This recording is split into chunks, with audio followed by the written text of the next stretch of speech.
You were talking about unrest in American cities. You said, quote, "We have to go by the laws. We can't call in the National Guard unless we're requested by a governor." What changed now? Why is this situation different to not consult with Governor Newsom about this? Well, the biggest change from that statement is we have an incompetent governor. So I talked about governors, but I didn't talk about he's an incompetent governor. Look at the job he's doing in California. He's destroying one of our great states. And if I didn't get involved, if we didn't bring the Guard in, and we would bring more in if we needed it, because we have to make sure there's going to be law and order. You had a disaster happening, and they now admit it was a disaster. I watched the chief yesterday, who's a good man, by the way, and he said, well, we're lucky we did this because they were overwhelmed. You saw what was happening. So we did the right thing. Everybody agrees to that. But you have a governor who let the city burn down, didn't want water to be sent down to him. I sent billions of gallons of water. I wanted to do it in the first term. He wouldn't do it over, I don't know, they have environmental reasons, but there were no environmental reasons. I think it's just a political philosophy. But it's lucky for the people in Los Angeles and in California that we did what we did. We got it just in time. It's still simmering a little bit, but not very much. Yeah, please. Have you gotten... A crime has he committed? I think his primary crime is running for governor because he's done such a bad job. What he's done to that state is like what Biden did to this country. And that's pretty bad. It's a wrong philosophy.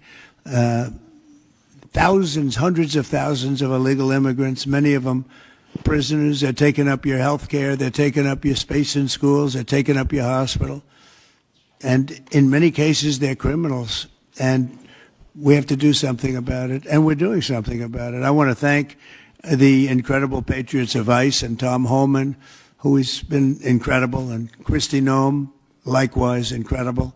The job they're doing, and it's like an unforced error. There was no reason for this.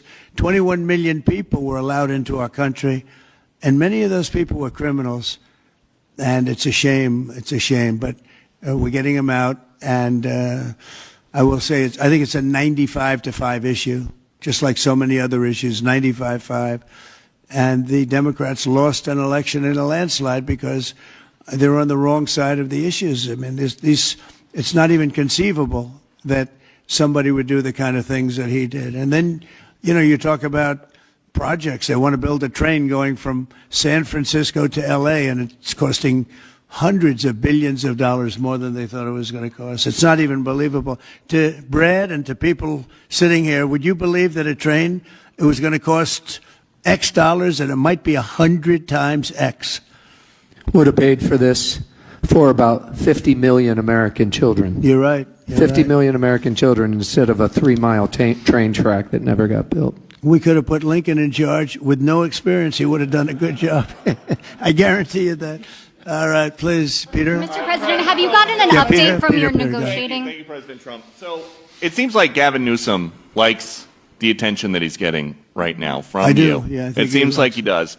If you look at recent history, somebody who was running for president, you, who got arrested and had a mugshot, you could make the argument that politically that wound up helping you. Are you worried at all at this moment that talking about him getting arrested could be helpful to his political prospects? Because a lot of people think he wants to be sitting right where you are. Well, in my case, it was a witch hunt, and everybody knew it. And I was able to explain that during the process. Otherwise, I wouldn't be sitting here right now. And it was a total witch hunt. It's proven to be a witch hunt, and you see what's happened.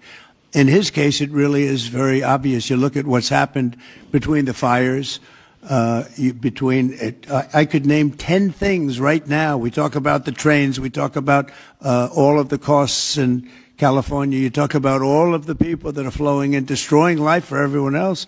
So, no, I don't think it's going to help him. I think it's actually very bad for him. And right around the time that we were walking in here, the governor and the state attorney general said that they're going to sue you for sending the National Guard in. They're saying there's no invasion, there's no rebellion. The president is trying to manufacture chaos and crisis on the ground for his own political ends. Federalizing the California National Guard is an abuse of the president's authority under law. Well, But- you know, it's interesting. You watched the same clips as I did. Cars burning all over the place, people rioting. And by the way, we stopped it. We were able to make it much better, but it still looked pretty bad. And in watching clips last night, people were saying this is really a big problem. And until we went in, if we didn't do the job, that place would be burning down just like the houses burned down. They were in big trouble last night, Peter. You know it. And the night before, and the night before that. And I feel we had no choice. I don't want to see happen what happened so many times in this country. I watched Minneapolis burn. Look at what happened in so many different parts of California. You take a look at what happened in San Diego. There's so many different places where we let it burn. We wanted to be politically correct. We wanted to be nice. We wanted to be nice to the criminal. And what you're doing is destroying the fabric of our life in this country. No, we did the right thing. We've been given credit by people that I would least suspect. Why I would say that some of the people that came in and said, thank goodness, they said, some of them, thank God that Trump got involved. And I'm very happy I got involved. And I think Gavin, in his own way, is probably happy I got involved. Yeah, go ahead, Peter. What do you make of the fact that he says you want a civil war on the streets of America? No, that's just the opposite. I don't want a civil war. Civil war would happen if you left it to people like him. And I liked him. You know, I always got along with him. Never had a problem with him. But he's grossly incompetent.